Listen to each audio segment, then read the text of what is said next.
pull up a chair. This is Off the Back Porch. Off the Back Porch with Sandy and Boomer is brought to you in part by Country Village Sporting Goods. Everything you need to get in the woods, the water, or to the camp is at Country Village Sporting Goods. Jason Hardy State Farm. Like a good neighbor, Jason Hardy at State Farm is there. And Larry's Pizza in El Dorado, home of the Double Pizza Parade. 20 plus years of bringing you the most important and latest information with local happenings, news, sports, opinions, and probably an attempt at humor. Also brought to you in part by Davis Farms Country Market. For farm to table fresh, it's Davis Farms Country Market. Cook's Body Shop. Chances are it will happen. And when it does, look to Cook's. Murphy Arts District. For the latest information on concerts and events, go to eldomad.com. Recorded live from Main Street Pizza in historic, beautiful downtown El Dorado, Arkansas. With a history of being the voices you trust. This is Off the Back Porch with Boomer and Sandy. Or Sandy and Boomer. Or two old guys you've known for a long time, whatever. And now your hosts, Troy, Boomer, Barrios, and B.A. Sandy Sanford.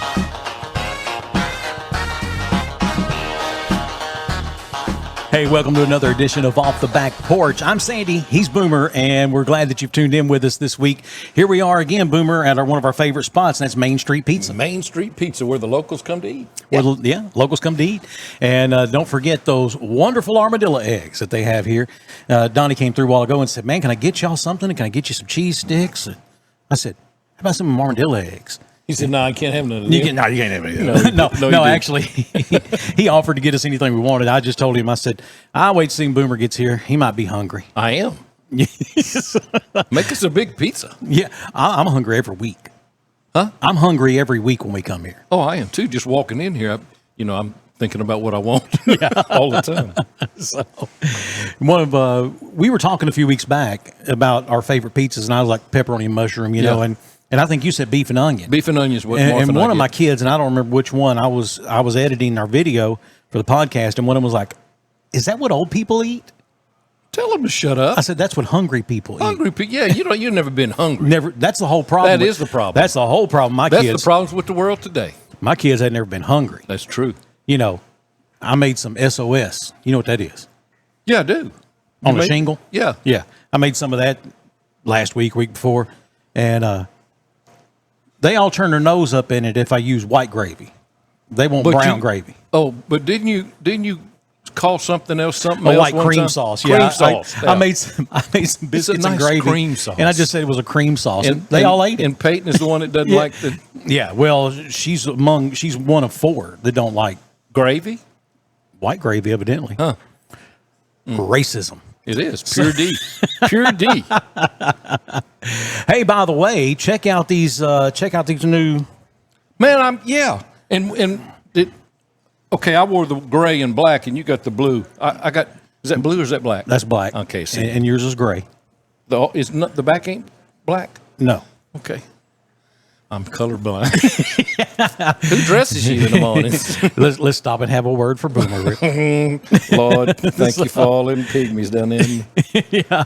Thanks to our friends at Especially For You. Yes, thank y'all. Yeah, absolutely. For doing that. Tim Murphy and all those. And the whole crew. Family. And they called me and they said, hey, we're having a little bit of a trouble. There's it's just our South Arkansas now logo, but it has State of Arkansas. Yeah. It of course normally comes with a little white diamond inside. Yeah.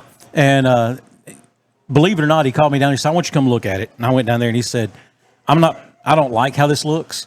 Because it had the white diamond in it? Yeah. And he said, that's about as small as I can get it. And it just doesn't look right. Like a stitch or two, maybe. And he said, and you can blame your buddy Boomer for that. He said, I had to do it for his one time. Yeah. He said, I almost never got his shirts done trying to get that white diamond in it. So, I still have those shirts. I told him, I said, don't worry about that. It's fine. We can just go with the straight State of Arkansas. Mm-hmm. But again, thanks to our friends at Especially For You. And if you haven't gotten a gift for that grad on your list, I'm telling you, I've got invitations hanging on my refrigerator of kids I know. The ones I don't know, I chunked those. I told you about that. I'm getting them in return address is mom's house. I have no idea who this kid even. I asked everybody in my house, do you know who this kid is? Like, I have no idea who that is. But yeah, I've still got graduation gifts I have to get. So if you haven't gotten your graduation gift for someone special, then go to Especially For You. A whole line of things that they can really use. Now, cash, they can always use cash. Yeah. Don't mistake it. But some things that, if they're going to college, dorm stuff, they can, they can always use it, and you can find all of that stuff at Especially For You. A tote bag with their name on it, personalized, so that it doesn't get mixed up with anybody else's, whatever that is. So, again, welcome to this week's podcast for Off the Back Porch. We appreciate each and every one of you who watch the podcast. And Boomer, this week, I thought I would start off with a wild and crazy story that comes out of Denmark. And it was a quiet Tuesday afternoon. Okay. Paint a picture for us. In western Jutland, Denmark. I have no idea where that is. It's western. It's on the western side of Jutland. Yeah. Yeah. Birds were chirping, dogs were barking, and Anders Astradi, TV2 Midwest's most dramatically coiffed TV reporter. Coiffed, that means he has nice hair. Nice hair, right, yeah. Was prepping for a very special live segment as the Google Maps car was going to drive by. Oh. So they're going to do a story about the Google Maps car. Oh, and he wants to be on Google Maps. He wants to be on Google Maps. Yeah. And so they're waiting for it to drive by. While waiting, Anders sat at an outdoor cafe with his cameraman, Nikolai. The two of them began to overhear a trio of men a couple tables away planning what sounded like a bank robbery. Planning a bank robbery. Planning a bank robbery. Anders looked at his cameraman and said, Nikolai, we're about to win an award and possibly die. They followed the three men into Bank Norsik, where one of the men pulled a croissant from his pocket and yelled, "This is a stick-up." With a croissant. With a croissant? Yeah. Without missing a beat, Anders turned to the camera. This is Anders Estradi live at what appears to be a developing situation involving a bank and a breakfast pastry. and some donut pastry things. Inside the bank, the robbers were already fumbling with demands. "Give us the money," yelled the leader, pointing his croissant. The teller blinked and said, "Sir, is that a breakfast bun?" All I can give you is maybe cream cheese or some butter. He said, "Huh? No," said the would-be robber. "This is a croissant-shaped taser. Give me the money." Oh, my Lord. Meanwhile, Anders whispers to Nikolai, "Let's go." The TV duo marched into the bank dramatically like a soap opera detective, yelling, "Good morning." Anders shouted, "Anders Estradi, TV2 Midwest. You're live on television. Smile for the viewers at home." The robbers froze. The one with the croissant lowered it slightly and said, "Wait, we're live?" We're live? "Oh, yes. And might I say, your mask coordination is so 2006, very clashy, kind of meh." The robbers panicked. One tried to flee, but he tripped on a welcome mat, falling headfirst to the floor, knocking himself unconscious. Knocked himself out. A third man began choking on whatever he was still chewing on as they had entered the bank. Wait. They're eating while they're robbing a bank. They walked from the cafe next door to the bank. Okay. A lot of planning going on here. Yeah. He had to be Heimlicked by a reluctant security guard. And then handcuffed. Anders and Nicole didn't stop rolling. The police arrived shortly after, mostly to applause from bank staff and to arrest the men. As the robbers were hauled away, Anders turned to the camera with a dazzling smile and said, "Once again, crime doesn't pay, especially when your getaway vehicles were rented e-bikes." Oh, Lord. Oh, and by the way, they did miss the Google car. It came by during all the chaos. Oh, no. So they'll have to wait and try it again. Yeah. So definitely not too smart of they didn't. It's a croissant-shaped taser, he said. I've seen those online. Croissant-shaped tasers. Croissant-shaped tasers. Okay. I want to know how they had the heads up where the Google car was going to come. Yeah, and how at do you what know time. That? Because I've seen the Google car in town a couple times. Yeah. And I see flagged it down. No, I see where it's going. I run over and get a street ahead of it, you know, and try to do something stupid so it'll be on there. Yeah. Don't work. No, they always blur it out. Yeah. But now one of my children, the oldest male child, he's on Google Maps. Is he? Yeah. And one summer, the Google car came through our neighborhood, and he was walking back from the stop and rob, and it has him on Google Maps, and so he can go find himself all the time. Yeah, he can always there at college and whatever that is. Yeah, right. Brookwood or whatever it is. Yeah. So, but yeah, a croissant-shaped taser. Well, not the smartest of the robbers in Denmark, I'd say. Certainly there's some that have succeeded better than that. And Yeah, you would think so. How about this? This is a breaking news story, literally. okay. Last Thursday, a morning news anchor for a New York television station went into labor in the early morning and still anchored the morning show less than 2 hours later.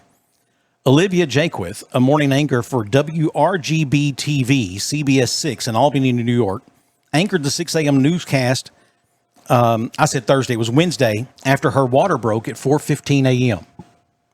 What a trooper. Quote, "We do have some breaking news this morning," literally, co-anchor Julia Dunn said at the start of the broadcast. Olivia's water is broke. Jaquith insisted that it was still early labor and her contractions were far enough apart, and went on to anchor the entire broadcast before going to the hospital. Till 9 o'clock, 6 to 9 maybe? Yeah. A counter in the corner of the screen explained it was 2 days past her due date. The anchor had announced in February that she and her husband, Tim, were expecting their first child. News director Stone Grissom praised Jaquith in a statement issued after the broadcast. "We couldn't be more thrilled for him. From her on-air pregnancy announcement earlier this year to running a half marathon while expecting, Olivia has met every stage of the journey with grace and grit. Today was no exception. Olivia's passion for storytelling, love for her hometown, and commitment to our viewers has always been evident. We're overjoyed to soon welcome our newest and tiniest member to the CBS 6 family." What a trooper. Yeah, water breaks. Right there. I mean, at the studio. She's getting ready to go to the studio that morning. Okay, maybe. Yeah, at home. Yeah, can you imagine that? They all walk in, we've done morning shows. You know what it's like. We don't want to talk to each other first thing in the morning. No, you don't. Don't walk in the door and start talking to me. And my wife's going to give me hell about that because I talk to her first thing in the morning. Oh. And she's like, "Do not speak to me. I don't even like you." And you do it anyway. I do it anyway, yeah. I made the mistake one time of calling her the Grinch. She grinched out on you, didn't she? Yes, to say the least. I believe it. I believe it. But, first thing she walks into the studio and like, "Hey, morning. What was Water her name? broke. Olivia, how are you this morning?" "I'm good. Water broke." Water broke, so, we're going to time it. Whoa. What was it? Run that by us one more My again? water broke, but it's all right. Yeah. almost It's early labor. It's early. It's early. I'm 2 days past my due I've date. got this. I got it. Like, well, you could leave and go and not get paid for today. I woke up at 4:15. I'm getting paid. Yeah, somebody's going to pay me. That's all. That's good I news. watched some of that newscast. It had it online, and right at the end, she was like, "And hopefully, I'll go to the hospital and have a baby today, and I will not be here tomorrow." Yeah, tomorrow maybe I'll take off. Saturday, it's my day off. I'm going to convalesce. Be back Monday. So when I was married to my first wife, and we were having our first baby, the eldest of the Sand children, and who's now 30 and about to be 31. But I had been working the 4 p.m. to 4 a.m. shift. That was the shift I'd been working. And, I worked every time they offered overtime, I took it. I needed every penny we could get. And so anyway, I got a promotion, and starting that Monday, I was going to be working the 5 a.m. to 3 p.m. shift. Okay. And so in a different department. So I worked like Sunday, and they let me get off at like midnight. I went home, I slept a couple hours, got up, went to work, worked Monday. For whatever reason, I didn't go to sleep. My schedule was all screwed up. I did not sleep at all Monday night. Yeah. Tuesday morning, I went in, I worked all day. So you're up 30-something hours, 40, almost 40 hours now. I get off on that Tuesday. I go home, first home, it was a good rundown old trailer house. Yeah. We didn't have central air. We had a window unit in the kitchen, and we blocked off the rest of the house. And that's kind of so it would cool. So it would cool off, and it could run all day, and it would get down to a very nice 81 degrees. So anyway, I end up going to bed like 10 o'clock, and I wake up hearing boop, boop, boop, boop, boop on the wall. Boop, boop, boop, boop, boop. Sandy, and You're out of it. I have no idea. I just wake up and I said, I'm a cricket. You what? I'm a cricket. Okay. And I hear, I don't care, get in here. And so I kind of sleepily walked down the hall of the bathroom, like, yeah. And she said, my water broke. And I was like, yeah, what makes you think that? Big gush of water. You think? I was like, oh, okay. So now I go into that mode, and it took me a half a minute to get into that mode. But then away we went, You got to go have a baby. Yeah, 60 miles away. And it's the most unfortunate times when they want to come. you would think they would know. Yeah. Yeah. So kind of a similar story. My first wife and I, we had our first child in 79, and we prepared for, we did all that Lamaze stuff and went to class and practiced and did all this and had the bag ready and all this and all this stuff you got to do. And, went through it like a champ. So when it comes along to the twins, we kind of just, we got this. We got this, blowing off this class and all that, Now, you knew you were having twins. Yeah. Okay. Yeah, okay. we knew we were having twins. But in my mind, every man wants a boy. I mean, I love all my daughters, but guys, I'd like to have a son. Didn't happen. But anyway, so I'm thinking twins, hey, girl and a boy. I'm gonna have a boy in there.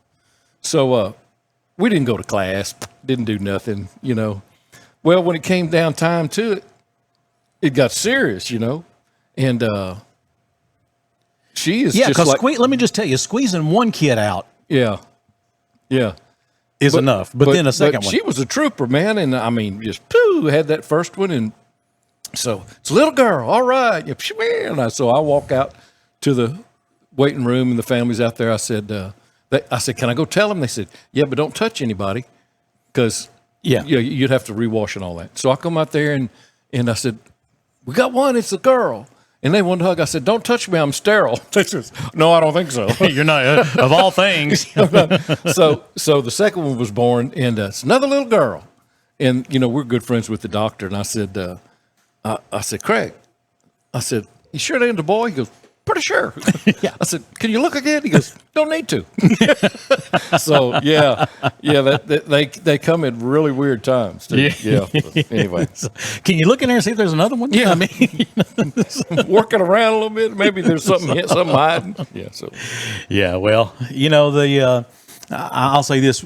Her water broke at 10:30, 11 o'clock at night or whatever it was. I don't remember. And I'm sure she could tell you down to the moment when it happened. Yeah. But baby had to be brought up by C-section. Oh. Now, the eldest of my 1.0s is the tiniest of all my children now. Uh-huh. I mean, she's little, she's petite, she's 5'1", and short in stature, and maybe soaking wet, weighs 110, 20 pounds, little bitty thing. She was 10'1". Was she? She was 10 pounds, 1 ounce. Yeah. She was a chunk. I never heard that part. So all three of the 1.0s were born via C-section, which is once you do horrific enough. Well, once you do it, don't they keep doing it? Yeah. So I had never seen a baby born the other way until the princess came along. Okay. And let me just tell you this. My wife is a rock star, man. I'm telling you, that's she's a champ. How in the world she can do that? And barely broke a sweat. Never cussed me out. I was prepared for all that. Everybody tells, oh, yeah, you're going to get cussed out. Oh, yeah. Be questioned whether you know who your real father is. And all that. I mean, barely ever just grunted, just pop that kid out. Yeah. And now, His Royal Highness was a little different story. I didn't get cussed out, but he did. We're going to take a break. When we come back, we have more of Off the Back Porch coming up right after this. Grammy Award-winning Train, live. August 27th, the Mad Amphitheater in El Dorado, Arkansas. Train, with special guest Edwin McCain.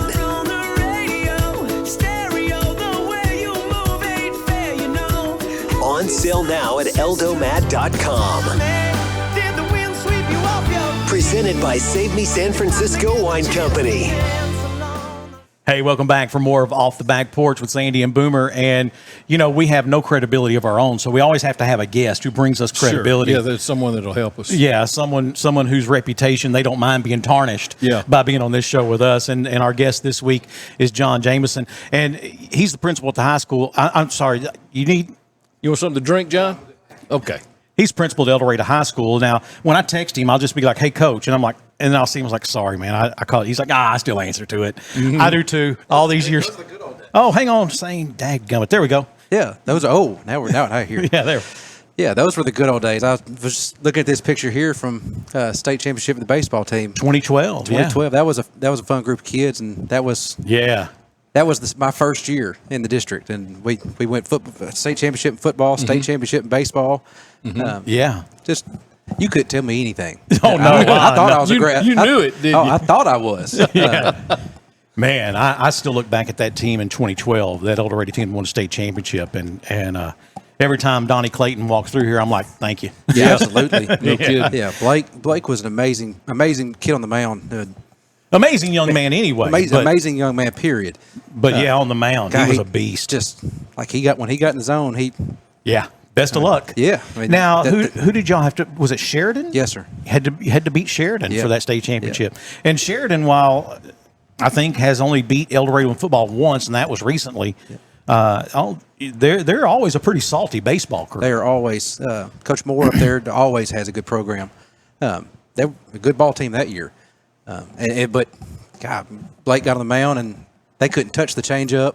We had a big swing of the bat, and I can't remember all the kids on that team, but I do remember a bunch of them. And I remember this. We had the game. That's back when we had the game live at. I think it was on the Eagle, 93.3. And I remember a group of us standing outside the studio just listening to it, because it was just that. It was that cool. And like you said, we had already won a football championship that year. And, man, that was a great time. Fun time to be a Wildcat. So speaking of, you came to the district that year, 11 and 12, and was that your first year teaching, or was your first year just in the district? That was my first year teaching, period. And that was the first year in the district. Finished college up, came to El Dorado, and I don't plan on going anywhere else.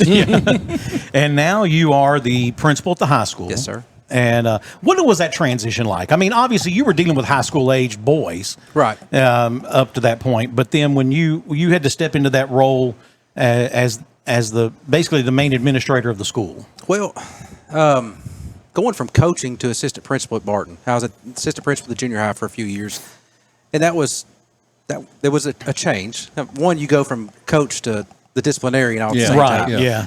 And then also going from a peer to a leadership role with some of to the teachers. Yeah. That was a transition, but I had a good group of people around me. I had great other administrators I was working with, Miss Hill, Mark Smith, Warren Harshaw. I had a great group of administrators to work with that kind of led me through that way. And then Miss Hill transitioned to the high school and asked me to go with her. And I got to the high school and I don't know that I could ever go back down grades. It's a lot of fun being there now. You get to see kids come in as freshmen, and you see them grow up for 4 years and turn into young adults. And then being there, my first year coming in, I had 7th graders, 8th graders at Barton, and we moved with them as 9th graders, and I had them all the way through. So 7th through 12th grade, we got to watch those kids grow. Yeah, and that was so much fun because you see kids, they grow out of those little nitpicky things that they just couldn't let go. The drama kind of goes away, and they find what they want to do, and that was the most fun. So then my first year at the high school, of course, everything's rolling great. We get into March and COVID happens. Yeah. Boom. We're done. So that first year, I never really got a good idea of what a spring semester was like at the high school. Was that 19 or 20? 20. Yes, 20. And then come back the next year and things are starting to, they're rolling. And then been assistant principal that 5 years. And then this year, my 6th year at the high school, I got to step into this role, and there are a lot of things you think as a teacher and a coach, and then there's a lot of things you think as assistant principal, and then you become principal, and there's things that no college ever told you when you were working on a degree. It's just some of the day-to-day things that you don't think about, that just the questions. Like I sat there one day just doing tally marks on a notepad of how many times somebody just walked in and said, "Hey, real quick."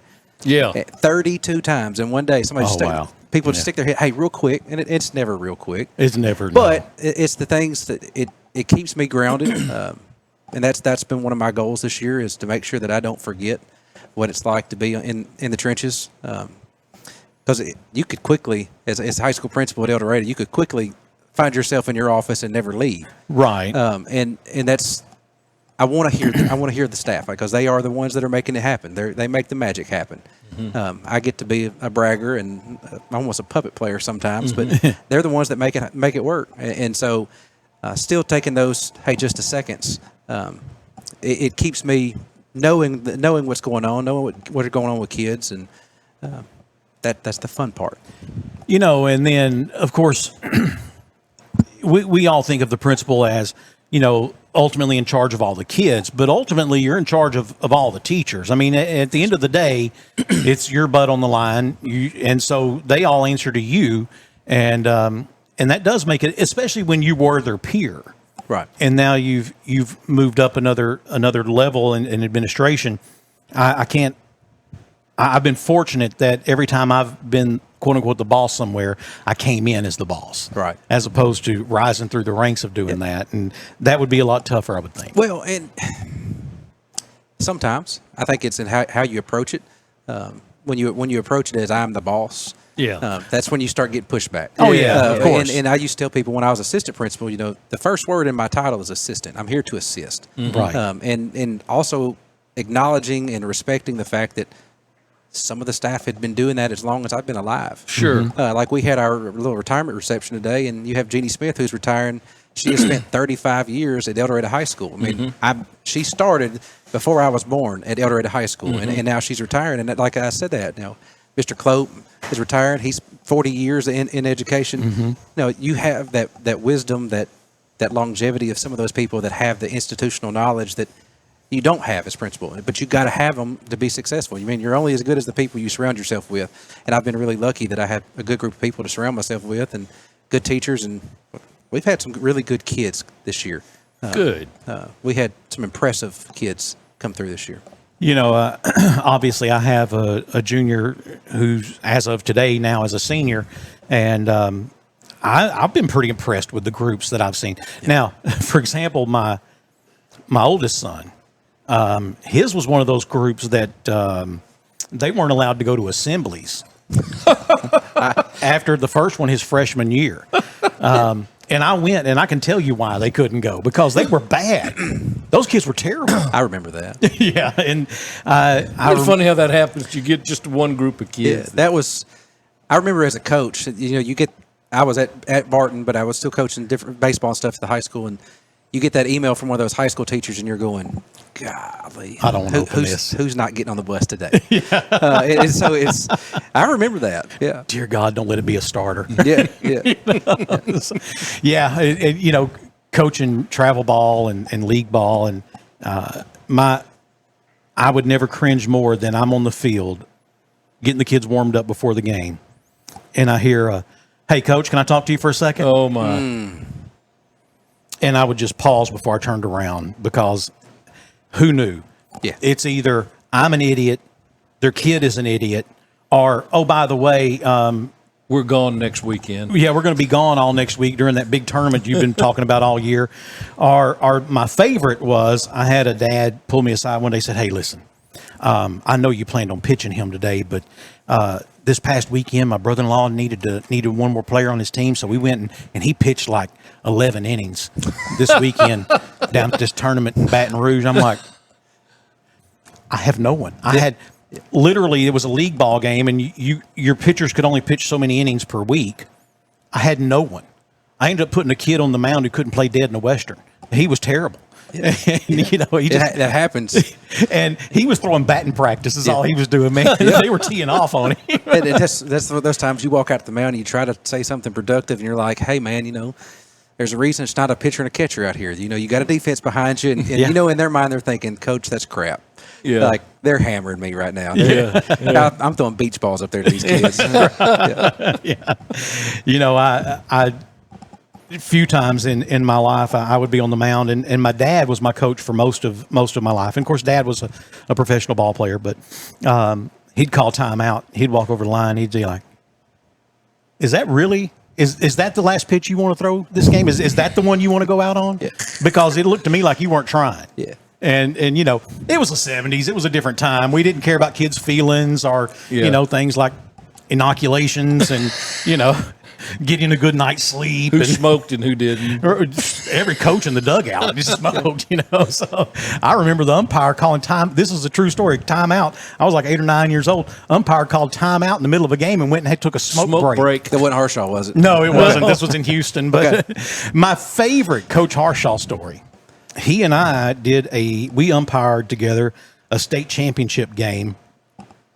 And I don't remember how old the kids were, 12, 13. They were just in that age where they're coming into their bodies. It becomes real baseball.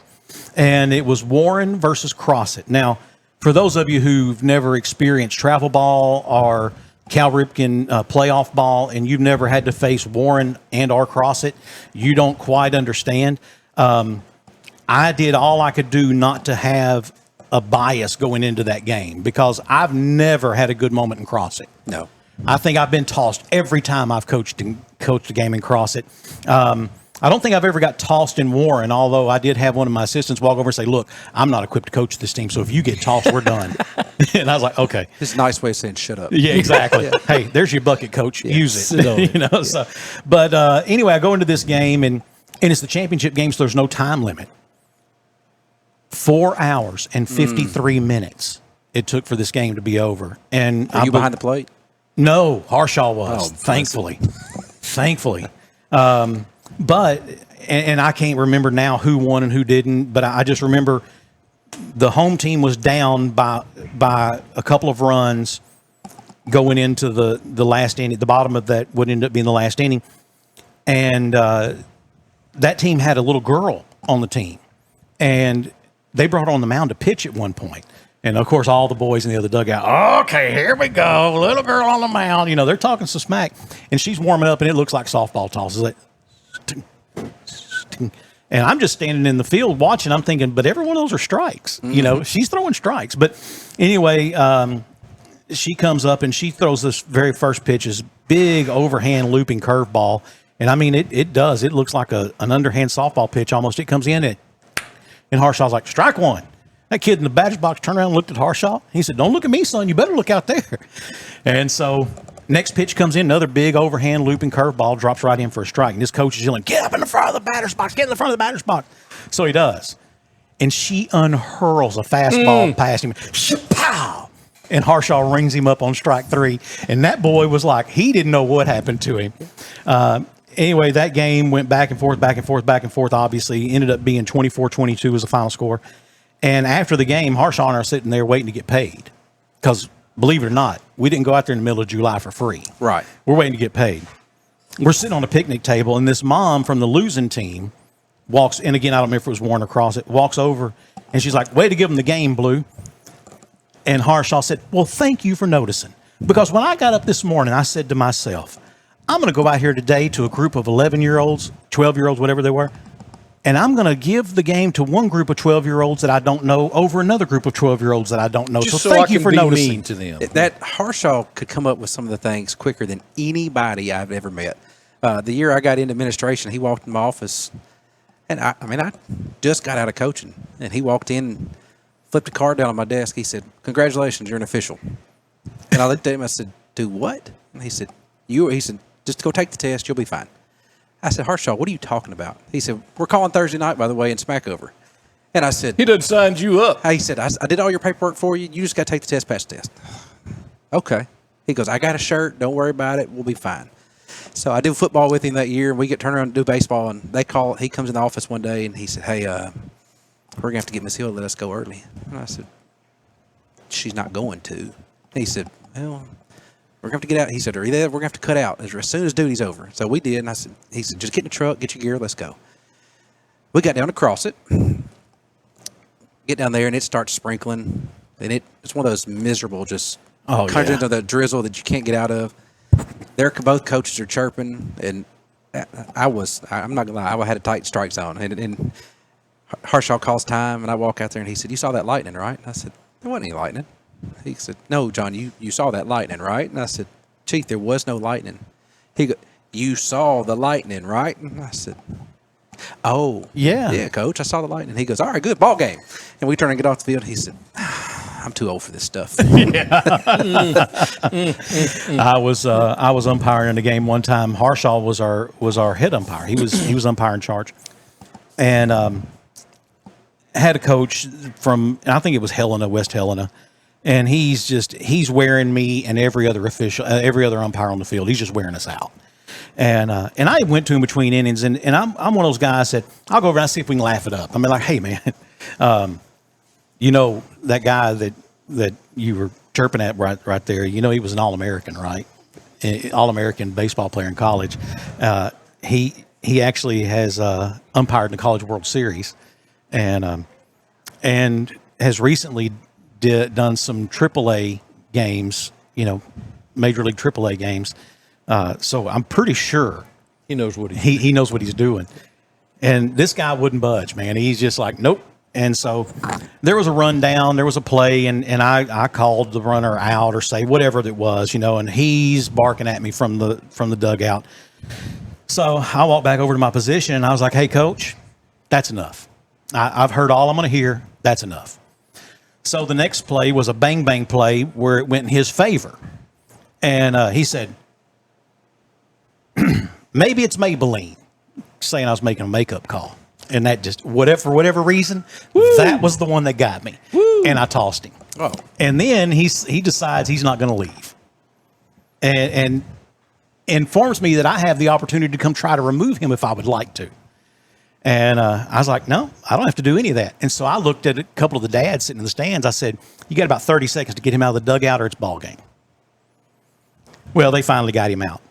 He goes up in the parking lot up by the football stadium. Now, we're down on the old C League field. He's up there in the park, and he gets out a flag, and he's standing there, this flag back and forth, and it's like, it has a WH on it for West Helena or whatever, And I don't care. He's not bothering me, Right. It's not in the field of view where the players can see him. And so he's just making an ass of himself. And so in between innings, I see Harshaw come walking down there. And Harshaw, he keep them glasses down right there. Yeah. Harshaw walked in there, he said, "Want to tell me what's wrong with that ass clown up there?"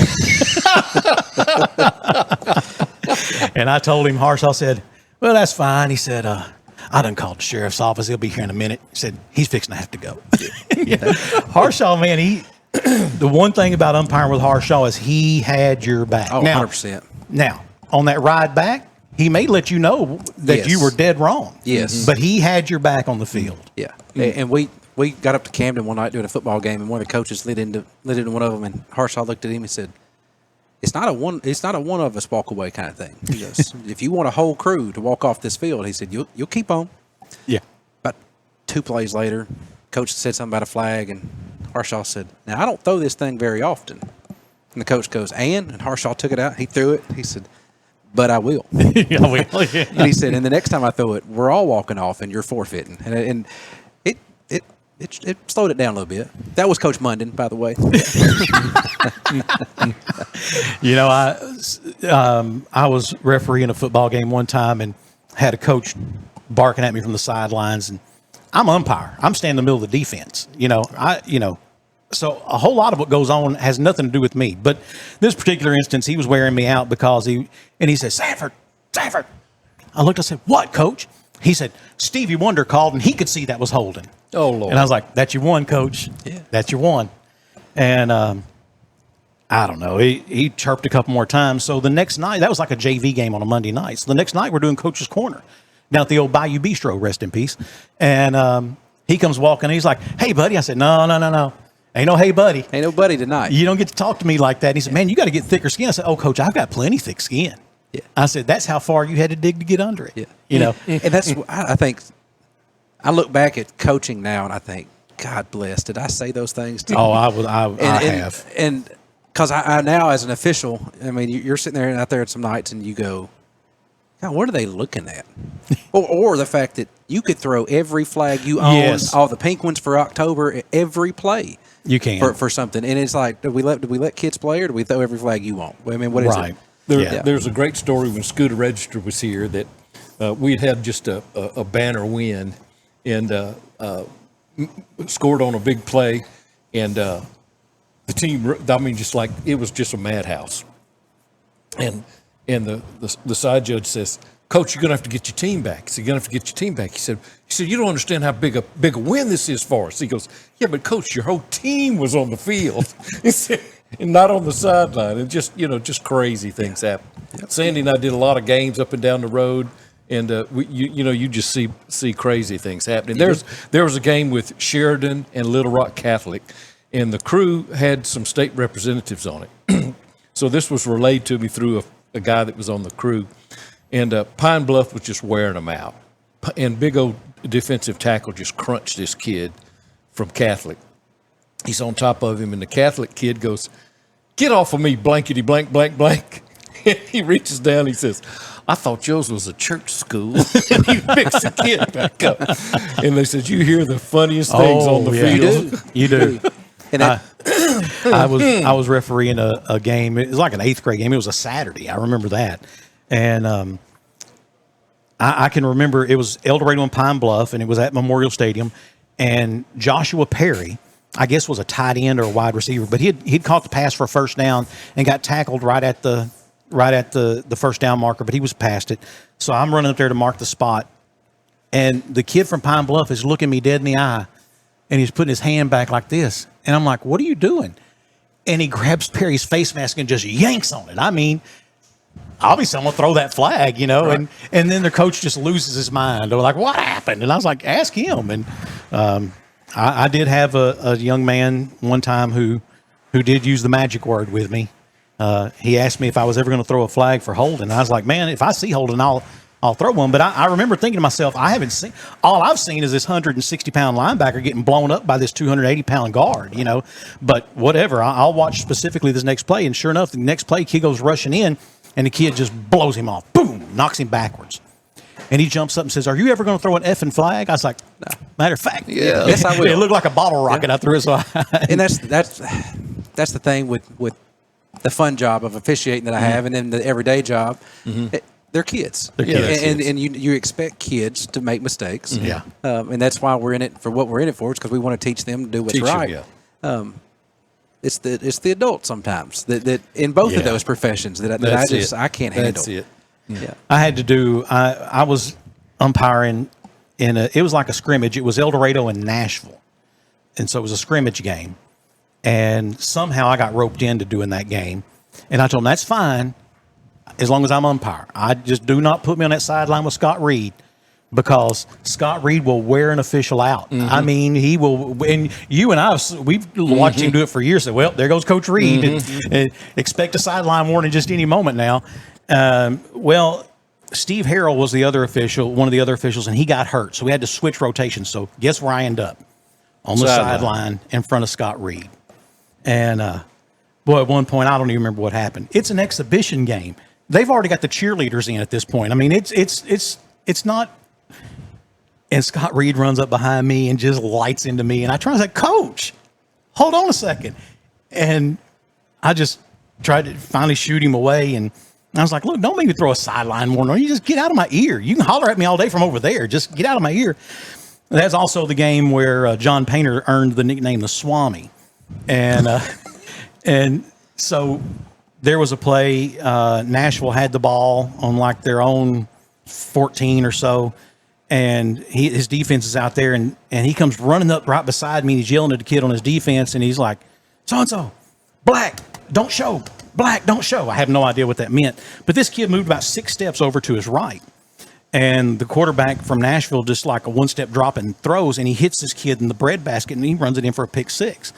And I turned around, I looked at Painter. I was like, "How'd you do that?" And he's like, "Man, I'm just good." I said, "So you're like a Swami." And I was like, you can just see things. He's like, yeah, exactly. Yeah, that's it. So that's how But he can. I mean, if you ask Panter, he could. Yeah. Coach Reed, I was telling this story just the other day. You know, Lansdale is retiring as well. Right. So I was telling Lansdale stories, and my first year at El Dorado, I was the official get-back coach, I guess you'd say it. Actually, a friend of mine sent me a picture from Hooten's from the 2012 season, and I'm sitting there on the sideline, and my wife, of course, my loving wife, she goes, official get-back coach. That's the comment she made in the text thread. I was like, oh, gee, thanks. I love you. Thank you. But we were sitting there one night, and we were going into halftime, and Coach Reed always went to the middle dugout, and the rest of the coaches and the kids went down to the tunnel, the roll top. Coach Reed stays out there, and he is getting he's getting in this official's rear ends. And I come through, and Coach Vaughn was standing there at the end of the tunnel because Coach Vaughn will always wait on Coach Reed, and they do their offensive briefing. And Coach Vaughn goes, Jameson. I turned and looked at him. I'm not doing because I knew what he wanted. Yeah. Then Lansdale looks at me. Go get him. And I said, No. And he is out there. And about the time I got out there, he goes, you know who I am? And the referee goes, I don't care. He goes, I'm Scott Reed. And so I walk around and I make eye contact with him. Like y'all two are the officials. And I walk around, I look at Coach Reed, and he does like this. Like, get out of my face. So I come back all the way around. And I start off with Coach Reed, or Coach Vaughn and Lansdale, both. And I walk out there, and I get Coach Reed by the belt loop. Oh, no. And I barely put a little tension on it. He slaps my hand and he goes, get out of my way. Yes, sir. And so I walk back and do the walk of shame off the field where everybody in El Dorado just watched that happen. We get back to the high school that night, and Coach Reed, Jameson, need you in my office. Okay, here we go. I walk in there, I'm thinking, I'm peon on the staff. Don't you ever touch me again. And I said, wow. Yes, sir. He goes, when I'm making a point to an official, I'm making a point. He goes, you were messing with my point I was making. And I said, I was just doing what I was told. And Coach Reed kind of sat there. He said, did you learn your lesson tonight? And I said, don't ever touch you. And he goes, no. Don't do what you're told. He goes, make a point. And I said, oh, yes, sir. and he was. Me and Chris Borowski were joking about that just the other day. You know, I'm Scott Reed. By God. Yeah. So, which one of you was the one who hit the ball off the tee box that That's hit what him I was thinking about. Hit him in the ribs? It was not me. It wasn't Panter. It wasn't Panter. Was it Johnson? Was he still there when Reed? Yeah. He was there. I don't think it was. I wanted to say Reed was on our team. Borowski. It sounds like something Borowski would do. Reed was on our team, and he turned and looked at them, and it was a death stare, baby. Oh, man. We used to get it. Ooh, I said, oh. So Lord. here's the thing. It was the inaugural. Boy, that wasn't easy to say. Yeah, year of the Wildcat Scramble, Which is coming back this year. Yeah, it is coming back this year, and that's coming up August 22nd at Mystic Creek. But it was the first ever, and so our team consisted of Boomer, me, Chris Ely, Scott Reed. We had you figured out who was you knew who the A player you knew the A players were. We had finished up number one. We're coming down the fairway of number two, and you hear whack. And before they can even get out four, it caught Scott Reed right in the under short the ribs. Right under the ribs. By the end of the round, he lifted his shirt. He had a bruise. I mean, a big old purple bruise from armpit to waist. And I think it was Borowski. And if it wasn't Coach Borowski, my apologies, but that's how I seem to remember it. That sounds I like can text Scott Reed right now. I guarantee you, he still knows who it I was. talked to Chris on the way over here. I'm sure Chris, Chris would remember that one. Yeah. Because we still joke about the good old days. And, we get in there and we get to cutting up on Sunday night or something like that after we got done eating, and Coach Reed all you'd hear is, all right, let's get to work. And it's just silence. Mm-hmm. Or he'd come in, there'd be days that, we thought we had a good win, and we'd all be sitting there, and he'd come in and he'd start tapping his notebook. Mm-hmm. Mm-hmm. And it's just this silence. Because it was like, oh, we thought we were all right. Mm-hmm. And he'd start asking for grades, and, Sandy. Because he'd go down his roster, Sandy, and you'd be like, 85. 80. And he'd go, 75. Sounds right. And you're going, yeah.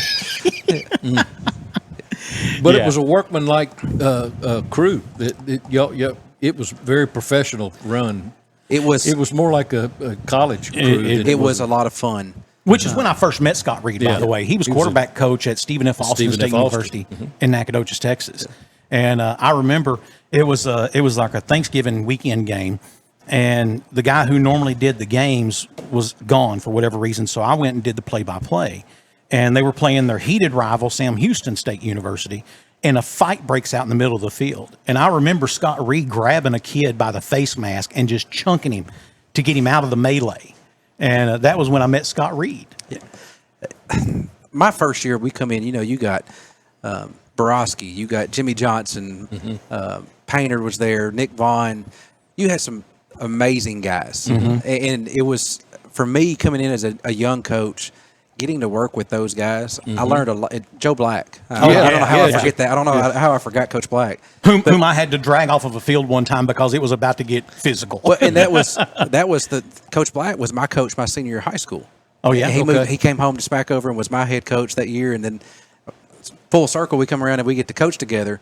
And it's just those guys coming in, you learned a lot more than X's and O's. You learned about how to treat kids, how to talk to kids, how to chew a kid out and turn around and put your arm around them and level them up. And make them want it. And I used to tell people, they taught me how to convince a kid to go run through a brick wall, even though they know they can't do it, but they're going to try if Coach asks them to.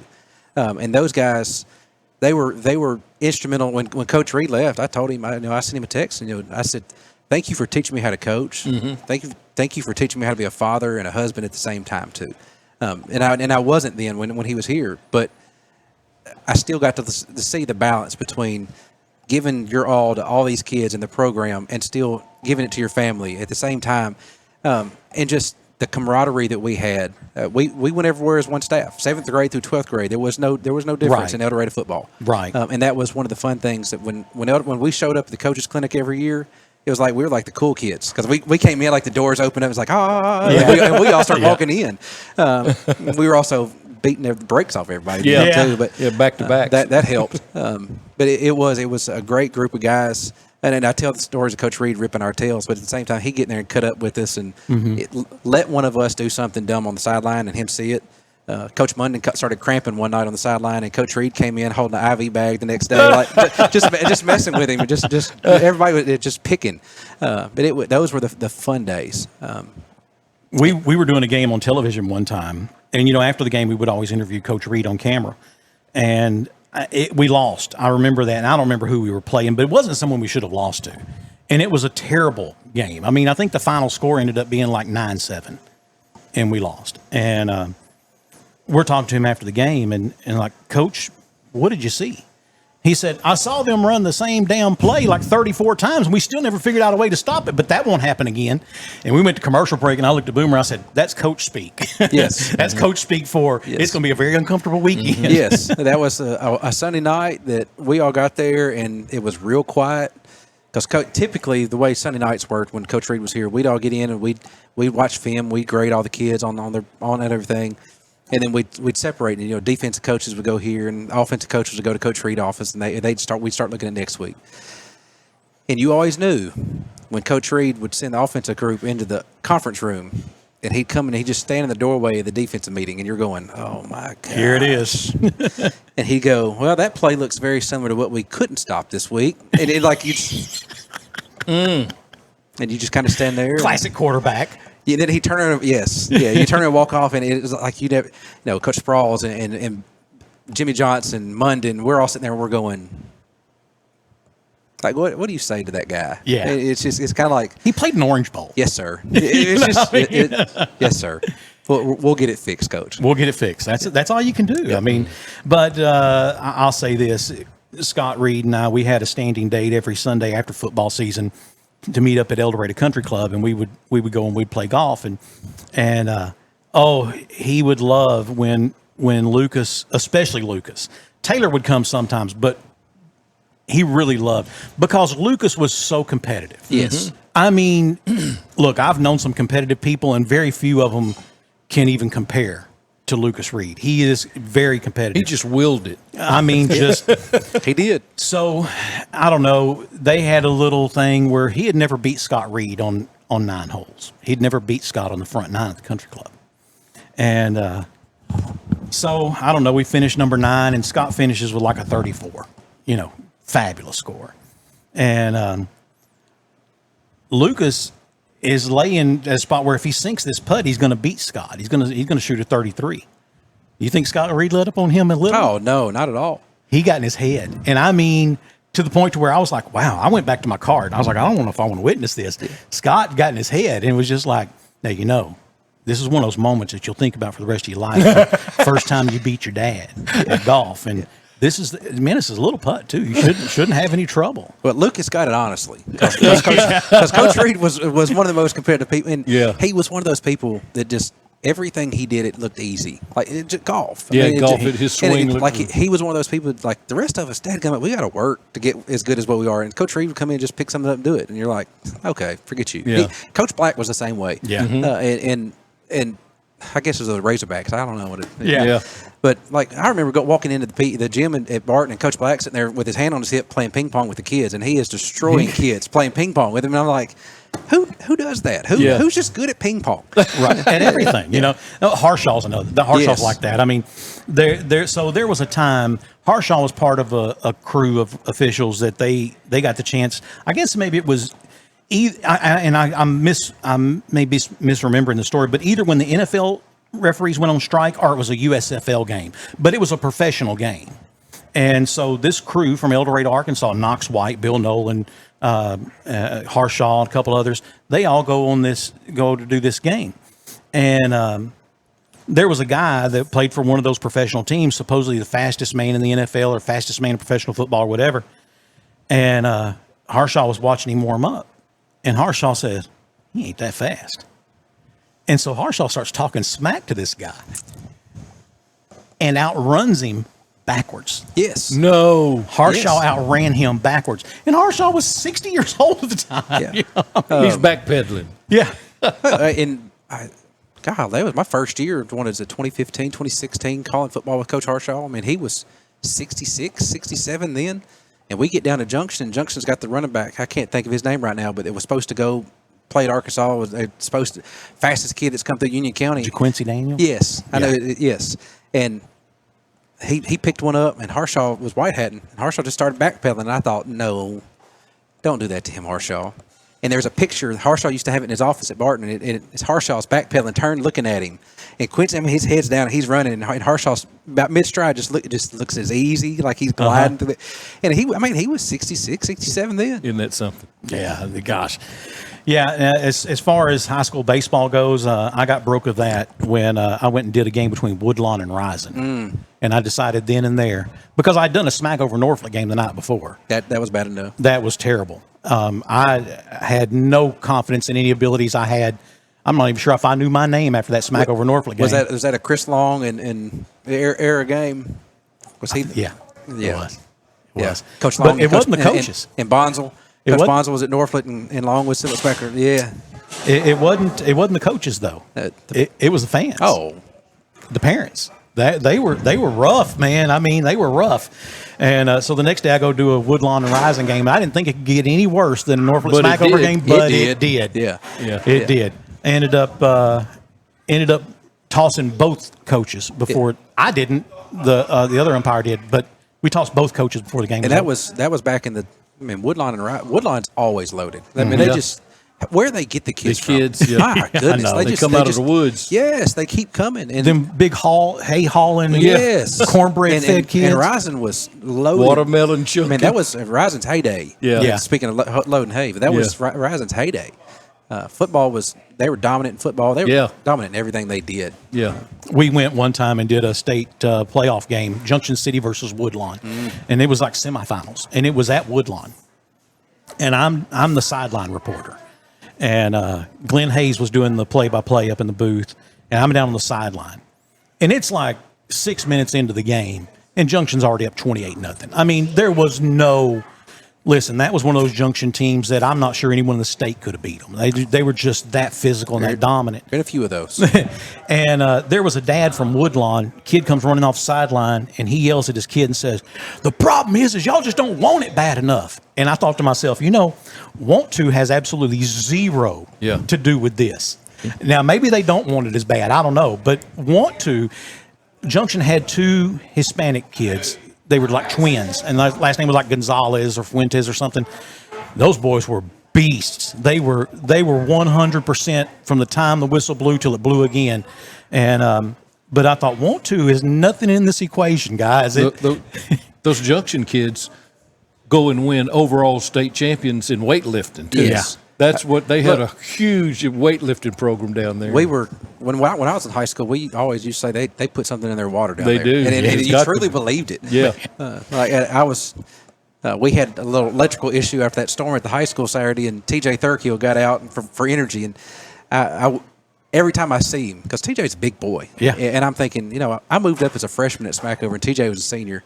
You move freshmen up at a small 2A school, you get put on the kickoff team, those kind of things. Right.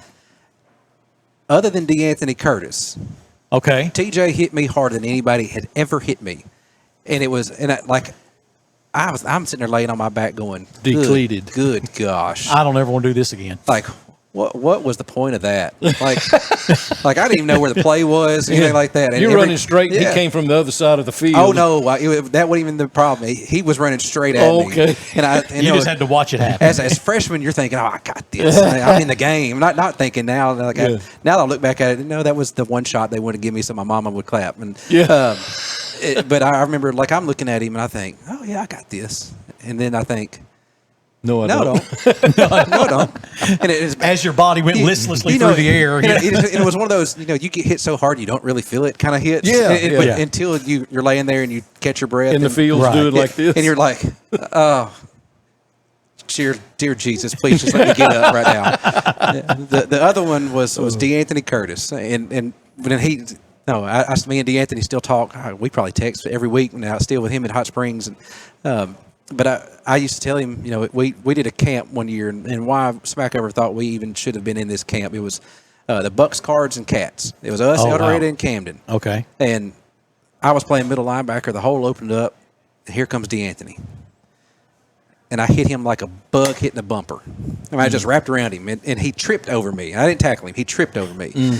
But I told him not too long ago, I still hurt from that. Like that he was a grown man. And he goes, John, it's all right. He goes, I might have embarrassed you that day. He goes, but you threw 3 curveballs at me during baseball season. He said that I still hadn't touched. He said, turnabout's fair play. He goes, I hated left-handed people. I hated left-handed curveballs. He said, and that's all you threw me. He goes, all night. He goes, I don't think you threw a single fastball. And what I wanted to tell him, no, I just threw that slow that I had an arc to.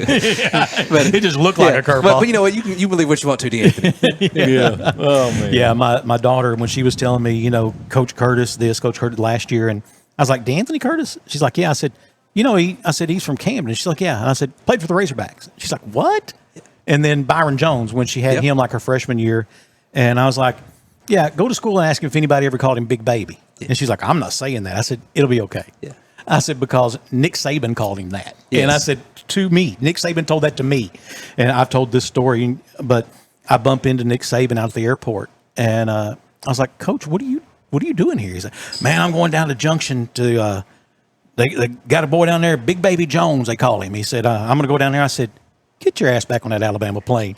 He's like, man, he's not going to go to Alabama. He said, he's going to Arkansas or LSU.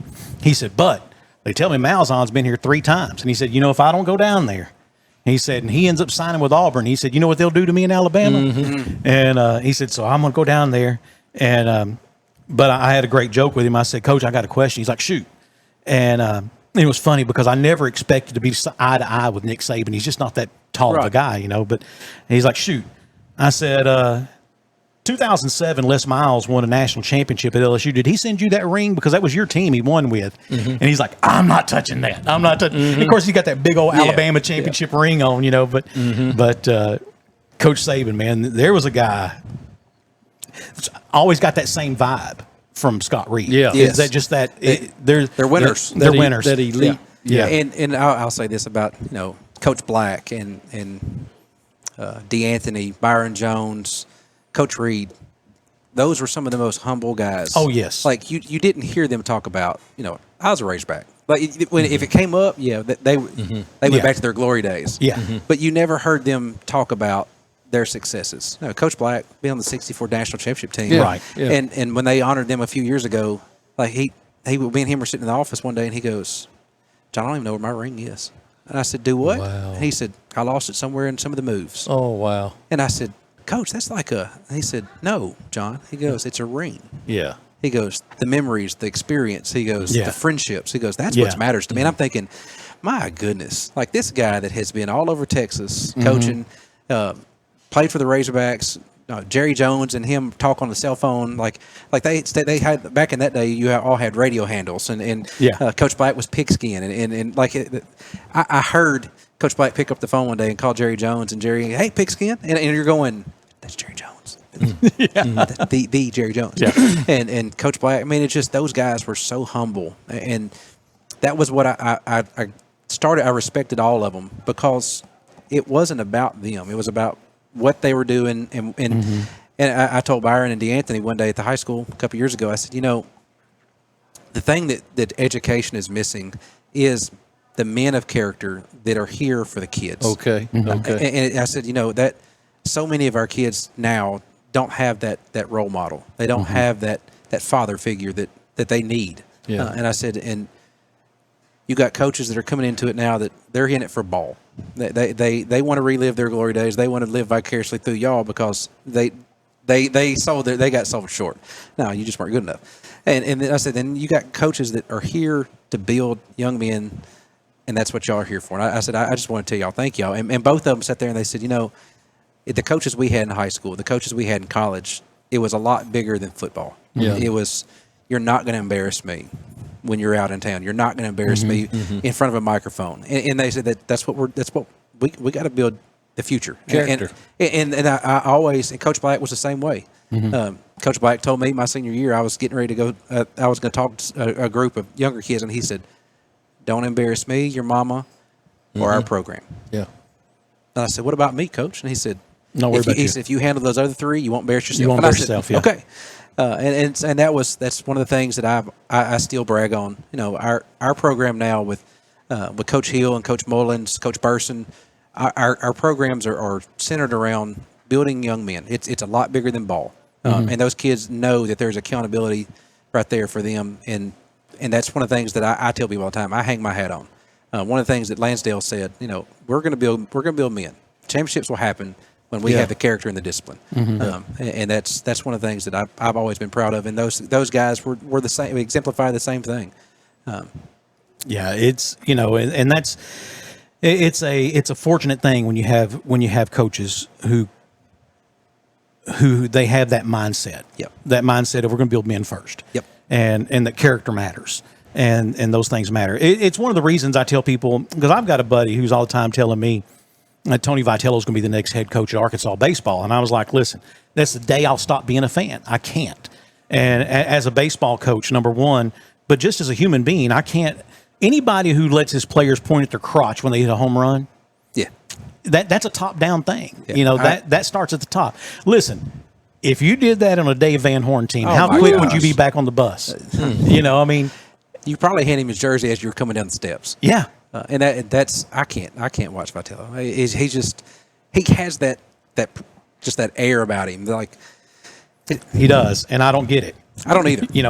He won a national championship, and there are friends of mine who say, "Hey, I can put up with a little of that if we get a ring." No, I can't. No, I can't. I just, do I hate that Carson Shaddy didn't catch that foul ball and over there on the first base side? Yeah, I hate that because that was a national championship. We'd have won it. But am I okay that when the Razorbacks got put out of that, what they didn't do, and you didn't see them laying around on the field and crying and all that. You know why? Because they already left it all out there. Yeah. And that's what I always said about the Scott Reed Wildcat team that went to Greenwood. And I believe to this day we were wronged. I mean, I was doing the game on TV. I had instant replay. We had a first down by 2 yards that we got on a fourth down play that suddenly all of a sudden we didn't. It was cold that night. It was very cold. Yes, it was. Yep. But we were wronged. Yep. But when that game was over and El Dorado is now out of the playoffs, one thing you didn't see one Wildcat with their helmet laying on the ground, moping around, crying. None of that. They got their stuff together and they walked off the field because they'd already left it all out there. That's right. And that's the kind of coaches that I like. Yes, exactly. That's the kind of coaches I had. Yep. That, gosh, yes, we go on all day about that. Man, obviously I have a senior, so you've got my phone number. Yep. Text me photos, whatever you need to do. I'm down there. I'm not worried about it. I know my way down to the high school because of that oldest boy of mine from his freshman year. I think I was in Alvarebe's office more than he was that year. So, but no, it's gonna be a great year, and we're excited about what the new year is going to bring. Yeah, I am too. We had a really good year this year, and I told the staff that today. I was telling the people that were retiring, thank you. I have 3 people retiring, and they have 104 years combined. Wow! And I was like how do you replace that? And Jeannie Smith has most of them. Yeah, Clope has 40, Jeannie Smith has 35 of them, and April Richardson has 29. Yeah. And you're going, these 3 people, when you're talking about a century worth of kids that you've impacted, like how do you argue with doing what's best for kids? Like like those people, like they can't go anywhere without somebody's kids or grandkids at this point saying, "Hey, you were my mom's teacher, or you were my dad," and so, I've been lucky enough that April was my high school teacher, and so I get to sit there and you look at, I knew what she did for me in the classroom, and there were days that me as a kid I hated school. Yeah, of course. And now, like I told them, I can't get away from it now. But April was that bright light some days, and that was 15 years ago, and she has not missed a beat yet. Yeah, Jeannie what a great Smith, story. Jeannie Smith. I mean, she's one of those people that she just does stuff. You don't see all the things that Jeannie Smith does at El Dorado High School. Like half the staff didn't realize that when it iced over, she was up there shoveling ice off the sidewalk so they could come in and work. I mean, that's just the things that those kind of people do. Yeah. And when you tell them, we've had a great year. We've done great things. Our kids have grown. They've been successful. We have a lot of praises, a lot of success. And somebody goes, well, what about next year? And yeah, we're going to keep doing it. My only goal is to keep moving. It's a mentality, though. At some point, you either nurture and foster that mentality, or you don't, and that is that extra mile. Yeah, and that's a top-down thing too. Oh, absolutely. We as human beings, I mean, most of the time, we're going to try to get away with as little as possible. But when you know what the standard is, where the bar is set, then you know what you have to do. Oh, absolutely, and that's one of the things I love about working in El Dorado. Mr. Tucker and the board, starting with the board. I've never gone to them and said, or heard anyone even say, "This is what we need," and them not go, "Okay, that's what's best for kids." I can go to Mr. Tucker now, and with the Learns Act, we need to cut, and you go to him still, and you go, "Well, I need this so we can do this with certain kids," and he goes, "Okay, yeah, we'll make it work." And so having that support all the way down, and knowing, like, the teachers believing that we're here for kids. It is much bigger than math, science, English, social studies. I mean, it is a big thing. And I told a group the other day, 15 years ago when I decided to get into education, God told me to go impact kids, and I thought at first that was coaching, and it was. I mean, for that season. For a season, it was. And then I was sitting in the hall one day, and one of the older veteran teachers, she goes, you ought to go get your master's and get into leadership. And I thought, nah, that's not for me. And I was driving home that afternoon after work and thought, I'm limited with my players and the kids in my classroom right now. If I go to leadership, I get teachers too, and their parents. And then you get comfortable with something at Barton. I was comfortable with the 700 kids we had, and the 40, 50 teachers we had. And Miss Hill called me in her office one day, and she said, "Hey, Mr. Tucker wants me to go to the high school, and I want you to go with me." And immediately it was like, ooh, that's big. And got in the truck, got home, started driving home, going to talk to my wife, and about halfway home it dawned on me, that's not your charge. And so it was a real easy decision for what the purpose was. And so knowing what the calling is, the charge is, and knowing that I have great people, we've got a great staff. We got 1,200 kids and 100 teachers. So every day I got 1,300 people that know And I told the kids and the teachers, if we get a little bit better every day, we've done our job. Yeah. As long as we're not stagnant. And so that's been the fun part of watching this school year kind of evolve is that culture of the students and the kids knowing just a little bit better, just a little bit of growth, and I'm better than I was. And so that was always, and even when I was coaching with Jackson and all them back in, I used to tell them, if we get better today, it makes it easier Thursday when we play. I mean, it makes it. You give me all you got right now, it will be easy when you get put in the hard stuff. That's right. And I know Jackson's probably got stories I don't want him to tell people about things I did. No. I was kind of hard on my catchers back in the day, but those kids they bought in, and our kids now are buying into we call it the Wildcat way. Just the way you act. And I tell people it almost sounds like sarcasm, but now I have kids holding other kids accountable. They'll come down the hall and they'll go, man, that's not the Wildcat way. Yeah, you're not supposed to be acting like that. And you're like, okay, we won today. Yeah. When they realize that it is what it is, and then you got teachers that come in and they're just distraught over something that one of their kids told them, and you're like, it is bigger than education, and the fact that they want to come tell me that they're upset and they want to do something about it instead of that sucks. Yeah. I'll help you with your English, but. No, what can we do? Can we ask some churches to get some meals together? I mean, just things, and that's been the great thing about this job and being principal now is you do get to see, you see it all. You see the bad things, but you also get to see the great things. And it has been a lot of fun to watch the high school continue to grow. Miss Reeby, Mr. Tucker, in the time that I've been in the district, Mr. Tucker, Miss Reeby, Miss Hill, they did great things at Dorado High School. I'm a little biased this year. I feel like we've done some really cool things this year, and we're steadily going to grow. We're steadily finding ways to include kids that just need something. You think about a building with 1,200 kids in it, and then you start thinking about all the things that we offer. The state requires 20-something courses. Well, we offer 326 next year, different courses. Yes, and it's like you got drama, agri, all the sports, all the different CTE programs. And the goal is to find something that a kid's going to fall in love with and want to be at school. Because a lot of, and I hate it, these smaller schools, they don't have all the programs we offer. Yeah, but if a kid comes out of high school, they're going to find something that they're going to fall in love with. They're going to find their group. And we want them to have that opportunity so they can find whatever it is, that extrinsic motivator that's going to drive them to be successful. We offer it, and that's what I love about being at the high school and getting to see all the different things that we offer. The teachers buy into it, the kids buy into it.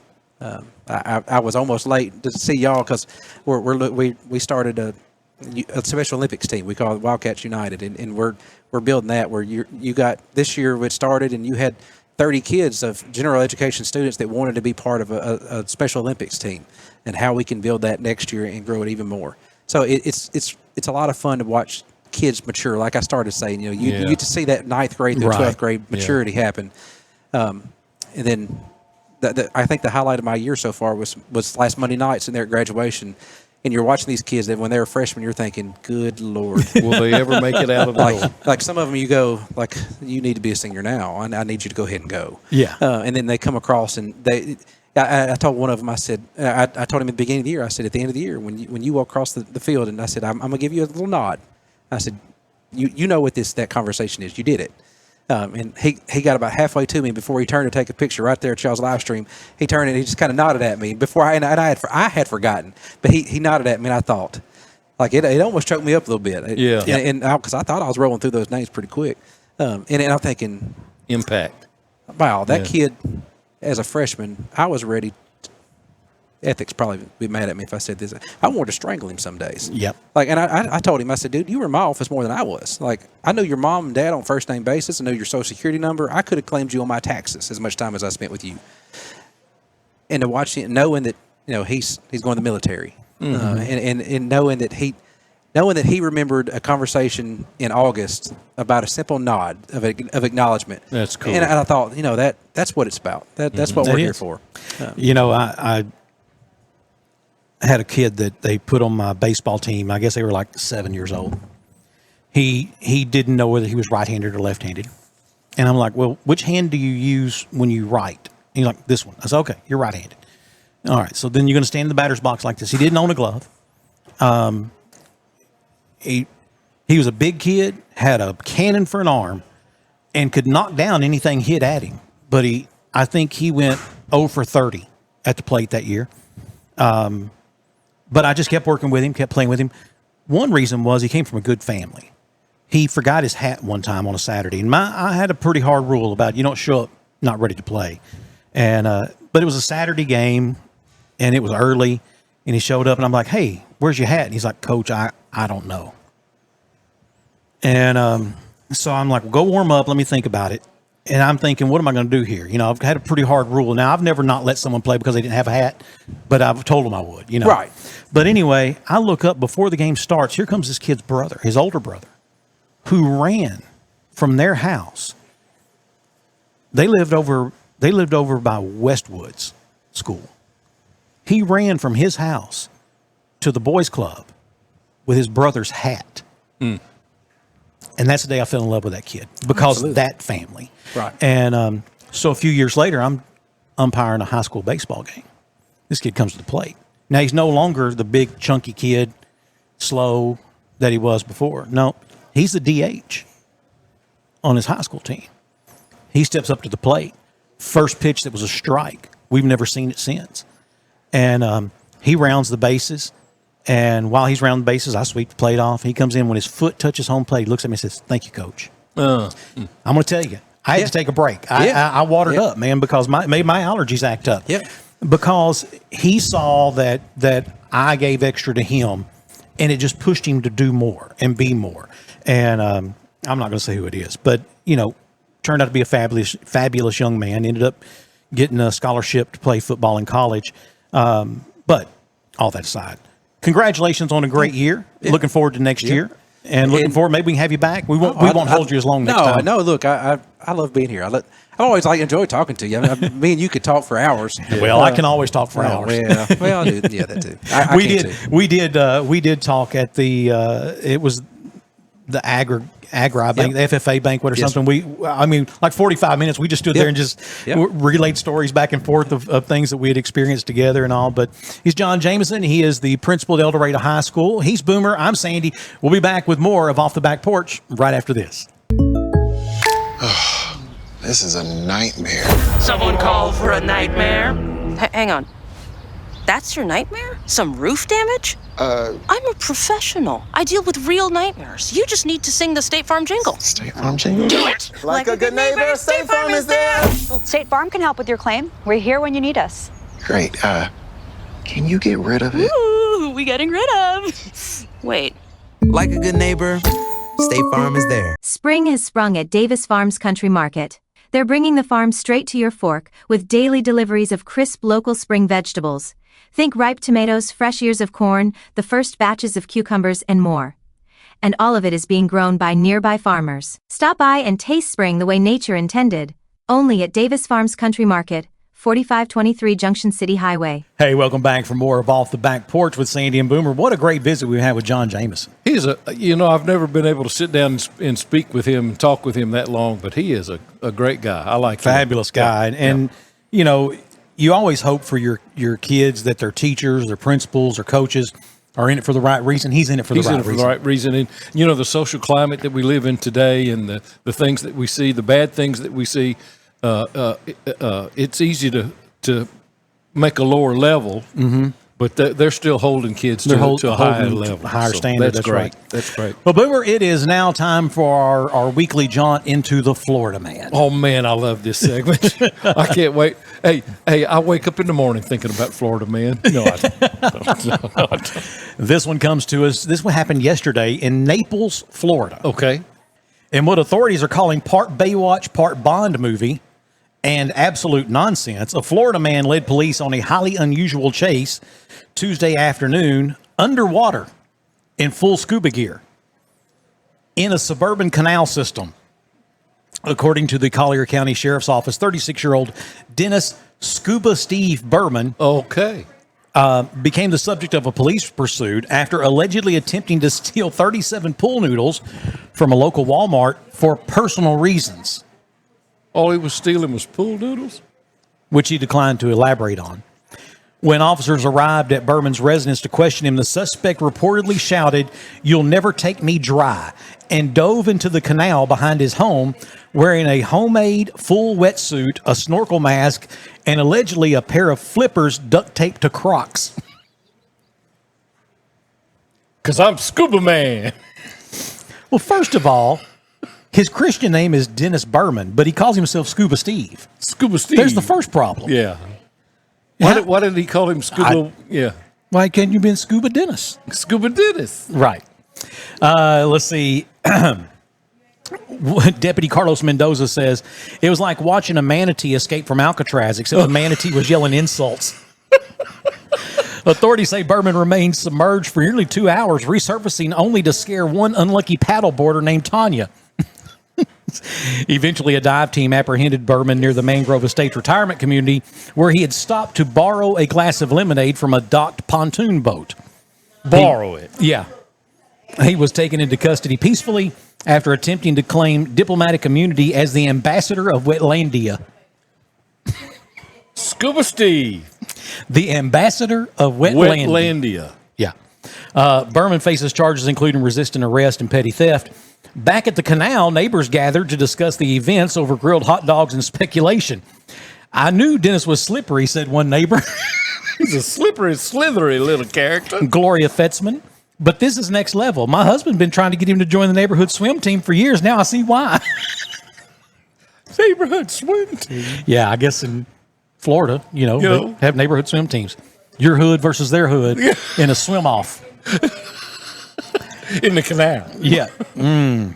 Berman is currently being held without bail. And according to Berman, his legal team is reportedly considering a defense based on the sovereign rights of canal citizens. Man, there's a whole lot going on here, isn't there? Now, this is a complex character. This is according to him, his defense team. His defense team. But the police department says no attorneys have been assigned to him yet. But he has a team. But he has a defense team. All up in here. Yeah. He is a team. The sovereign rights of canal citizens. Canal citizens. Only in Florida, folks. Yep. He could have a conversation with himself. And did. And argue. And did. And that's why he stole all them pool noodles. Well, see, we still didn't get to the bottom of the crime. Don't know what the pool noodles were about. Personal use. Undisclosed personal use.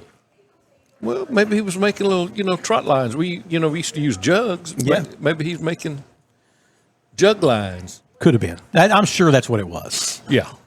Although that's not where my mind goes, but I'm sure that's where it was. Let's see. This one comes to us out of Boise, Idaho. Okay.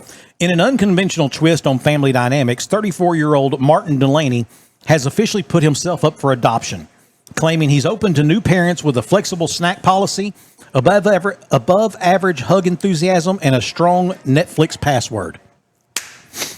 Martin, a freelance copywriter and self-described emotional golden retriever. How old is this person? 34.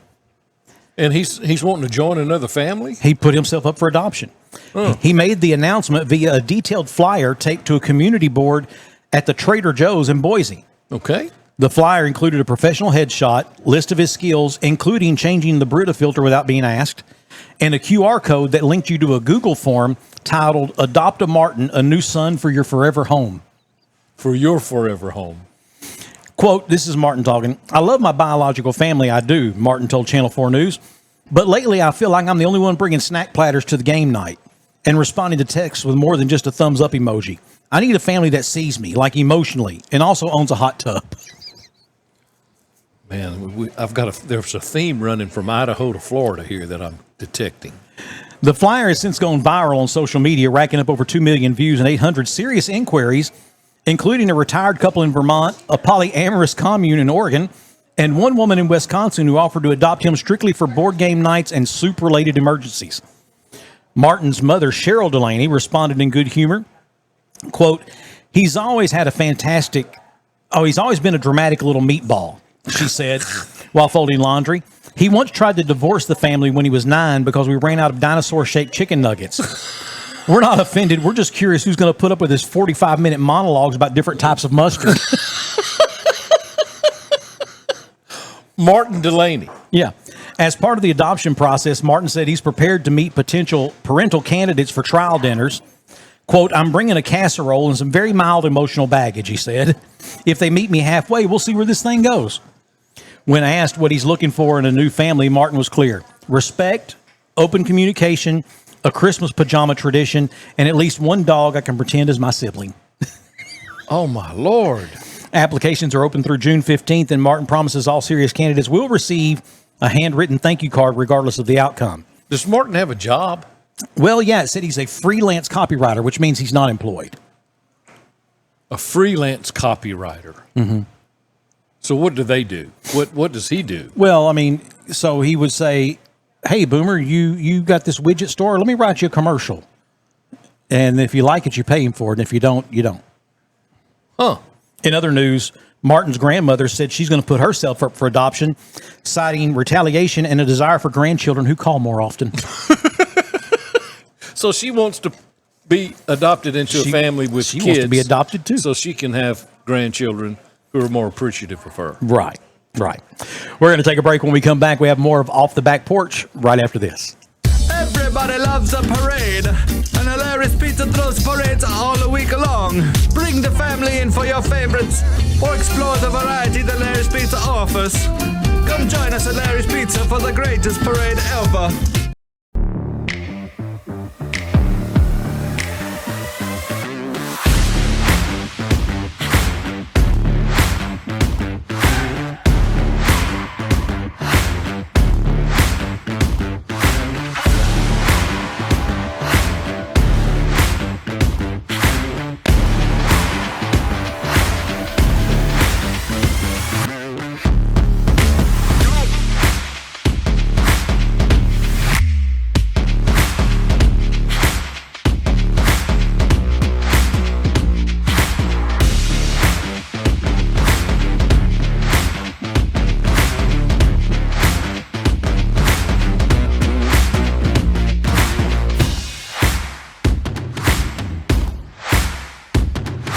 Hey, welcome back for more of Off the Back Porch here at Main Street Pizza in beautiful historic downtown El Dorado, Arkansas. And Boomer, we actually enjoyed a pizza Got some pizza during the break. Yeah. Enjoyed some pizza.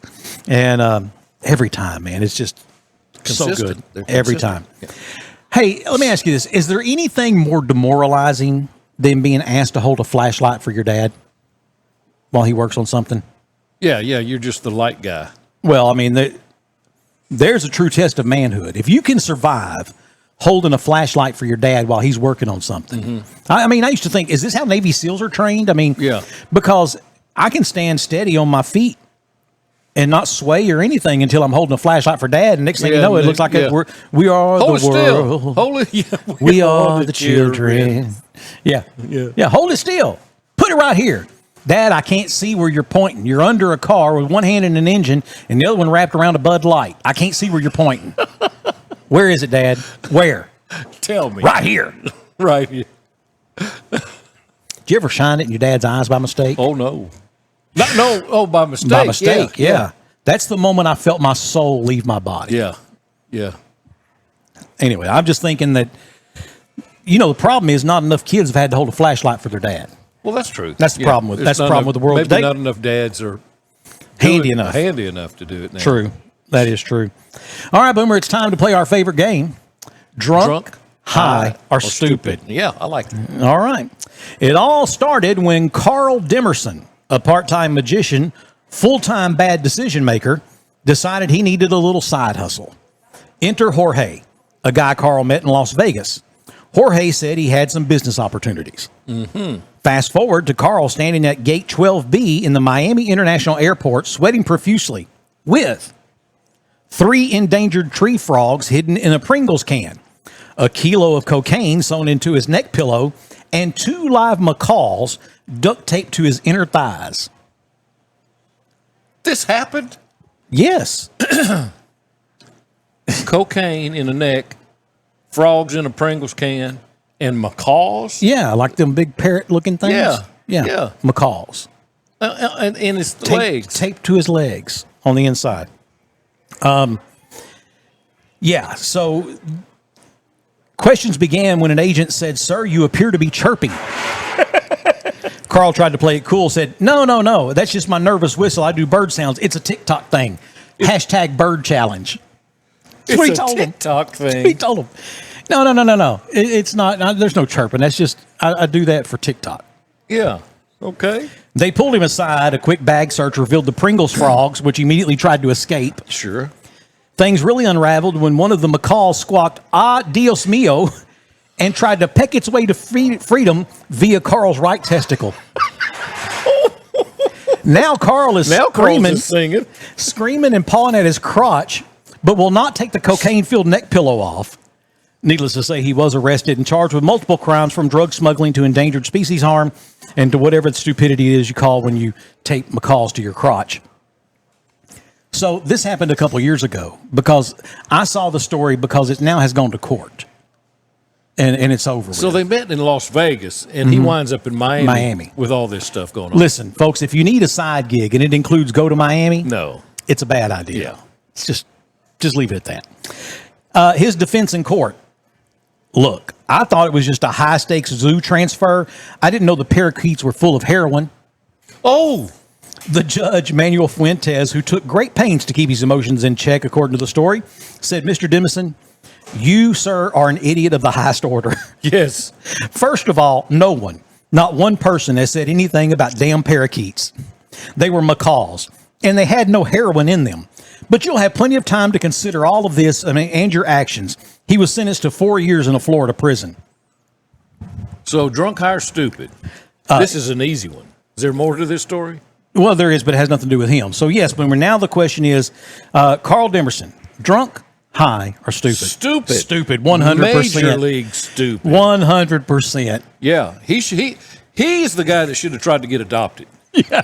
Find him some new children. Find him some new parents who can raise him better. Yeah. By the way, the update on the macaws. Yeah. They now live in a sanctuary in Costa Rica, where they spend their days sunbathing, squawking, and absolutely roasting any tourist who wears Crocs. No kidding. Lord, that is crazy. That is drunk, crazy. High, that's definitely stupid. Yeah. We've had some that were all. Yes. And some that were one. And this is definitely one. I think that's the first one we've ever had that it was really just stupid. It was just stupid. Just stupid. Just straight up stupid. Yep. So, Boomer, we've got some stuff going on around the area. Yeah, we do. We'll talk about that in just a minute. When we come back, we'll be back with more of Off the Back Porch right after this. Life happens. And sometimes that means life throws you a curveball and someone hits your car. You don't have the time, the energy, or the inclination to deal with it. That's why Jody Cook and Cook's Body Shop is here. Whether it's an insurance claim or some cosmetic work you've been putting off for far too long, check with our friends at Cook's Body Shop. They are the official body shop partners for the Off the Back Porch podcast. When it happens, look to Cook's. Hey, welcome back for more of Off the Back Porch with Sandy and Boomer. And I'm Sandy, he's Boomer. But only believe that if you're watching it now, because if I call and you hear my voice say, "Yeah, this Boomer, can you send me a pizza over here? Just charge it to my account." Yeah, put it on the same card. Yeah, just the one you got on file. It's fine. Just put it on there. Hey, Sandy, some things going on around the area this Saturday, and we spoke about this last week, Saturday morning walk, Join Women Moving Forward, and that's going to go on at 7 o'clock at the stadium. Yep. You can join the Women Moving Forward Saturday morning walk. So if you want to do that, ladies, if you want to get some exercise or get some extra steps in, join Women Moving Forward. That's good exercise. Yeah. And I'm going to go down there and park in my car. No, I'm not. That was pretty sick sounding, wasn't it? So that's a good thing going on this coming Saturday. There's a bunch of things going on at MAD that we need to talk about. Lots of stuff. Madhouse 101 on the 5th. Mad Hatter's Dueling Pianos. Yeah, is that's be always fun. I think I'd like to. I was in a downtown a bar in it was during the ABA years ago in Little Rock, and there was dueling pianos going on then. Kathy and Rex, and I don't know their last name. Borchardt. It's going to be June the 19th, and June the 20th, Boozy's going to be here. Mm-hmm. Boozy. Set it off. He's the one that everybody on TikTok dances to. Mm-hmm. And Josh Malloy We talked about that last week on June 27th. And on July the 12th, Jason D. Williams, we're going to recreate the first music fest. Yeah. Jason D. Williams is going to be at Mad 101. And his son is going to be with him. That's what I heard. Yeah. Jordan Shepard at Mad on July 17th, and Trey Johnson. If you've ever heard Trey, I just a local favorite, and got a lot of acclaim. And so we'll go back to L.A., back to Lower Arkansas. July the 19th. No cover on these, by the way. And Larry Fleet, August the 2nd, and Elvis Tribute Band in August on the 8th. And August 8th, isn't that Elvis's birthday? Elvis Tribute at Mad. Or is that the day he died? Yeah, his birthday's in January. Yeah. All right, and then the one I'm looking forward to, and this is August 23rd, the Avett Brothers with Blackberry Smoke going to be here. And, which, by the way, Blackberry Smoke is enough to want to go see. Yeah. But the Avett Brothers. Yeah, Avett Brothers are pretty. And I saw them at the not the Amp. Yeah, the Amp in Rogers, Springdale, whatever. Yeah. Train with Edwin McCain is going to be here on the 27th, and then in September there's going to be an AC/DC tribute band. Yeah, Back in Black. That's going to be cool. That's good. They're going to be here. Also coming up, August the 22nd. We talked about it a little earlier. The Wildcat Scramble. Is returning. Yeah, and that's something that you started. I started that back. I started that probably Scott Reed era. Yeah, I was going to say I think I probably started that back in 2009 or 10. Yeah. And it was to raise money for the Wildcats. To raise money for the Wildcats. Coach Reed told me one day, he said, "Man, I need about $3,000 for shoulder pads." Yeah. And I was like, "Let's have a tournament. Let's have a golf tournament." Yeah. And we were able to raise him that money, and we kept going every year. And I believe now it's being reintroduced, and the school's in charge of it now, and the coaches are. And so they're going to have it. It's going to be at Mystic Creek, August the 22nd, 4-person scramble. And Boomer, dust your clubs off. We'll go out there and play. You know, my clubs are so dusty; they don't exist anymore. You don't have any clubs anymore? I don't have a set of clubs. I got some shoes. John Dews. I said something to John Dews about playing, and John's like, "Sandy, it's been so long since I played. I wouldn't even know where my clubs are." Isn't that something? And as much as we used to play, as much as we all used to play together, but Hey, we used to fly places and play. Yes, for a week. Yes. Had a lot of fun. Yeah, a lot of fun in those days. A lot of fun. Yeah. Sir Tom Mangum did definitely save me from getting eaten by an alligator on one of them trips. I wasn't on that trip. No, you didn't go that year. Yeah. But we were at Kiva Dunes. And I had hit my ball down the fairway, and it peeled a little to the right and ended up in a trap. Imagine that. And so I'm like, I don't even deserve to ride. I'm just going to walk down there. So I get me a club out. I'm walking down there. You want to readjust. You want to get your mind right. And I get over the edge of this pit, and I'm going to jump off in there. And Mango's in there, stop. I'm like, okay. I stop. And he said, come back here. Come walk back down here. Walk back down there, and he said, now walk around right here and look up under there. Look up that way. And look up under there. About an 11-foot alligator laid up under that ledge of that. Where you were about to jump where off? I was going to jump. Yeah. Would have been nothing but a story to tell after that. That is the same trip where Tom had hit his ball, and we saw it. It was just right there. And he's going to go get it. He come running back, and I was like, you all right? And he said, copper-headed rattle moccasin. He said, he can have that ball. That's all I need. Yeah. That's all I need is to see him, and then he can have it. I was playing with my dad one time. We were in Odessa. And it was from the tee box, it's uphill. So you're hitting blind. And I hit it, and it's straight, man. I mean, Daddy said, you're going to be all right with that. And we get over that hill, and we're going down there. I'm looking. I said, oh, there it is. And so I pull over, and I can get Daddy grabs by the arm and said, what are you doing? I said, I'm going to get my ball. He said, son, look. And I mean, this far from my ball, with big old coiled up, old nasty hardback rattlesnake just. I just saw my ball. Oh, you were just focused. Yeah. Man. Just going to get it. He's like, leave that ball there. He said, I won't drop. He said, drop him one. I won't charge you anything for it. It won't be a penalty. Yeah, you can have that one. Okay, yeah. And then it was funny because after that, we topped another little rise and actually ran over a rattlesnake. Oh, Lord. And they are plentiful in Midland. Oh, yeah.